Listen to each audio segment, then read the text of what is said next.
করে দেখার বিষয় নয়। এখানে লক্ষ্য করলে দেখতে পারবেন গার্মেন্টসের বিপরীত সাইডে বাটনের পাশে কাটা বের হয়ে আছে। যদি হাত দিয়ে এগুলো ধরা যায় দেখা যায় খুব ভালোভাবেই হাতে আঘাত করছে। এই অবস্থায় যদি শরীরে পরিধান করা হয় সেক্ষেত্রে শরীরে ইনজুরি হওয়ার খুবই চান্স থাকে। এই সমস্যাটি হচ্ছে মেশিনের পুশার সঠিকভাবে প্রপারলি তার জায়গা মতো বাটন অথবা কাটা পার্টকে এনে না দেওয়ার কারণে এমন সমস্যাটি হচ্ছে। তো এখন মেশিনে দেখব পুশার কিভাবে থাকার কারণে এই সমস্যাটি হচ্ছে এবং তার সমাধান।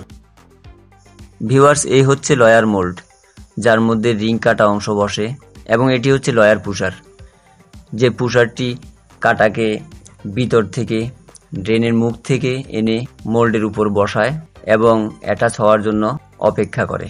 এখন দেখার বিষয় হচ্ছে পুশার যখন তার পরিপূর্ণ সামনে আসার পর রিং কাটা থেকে পুশারের দূরত্ব কতটুকু থাকে।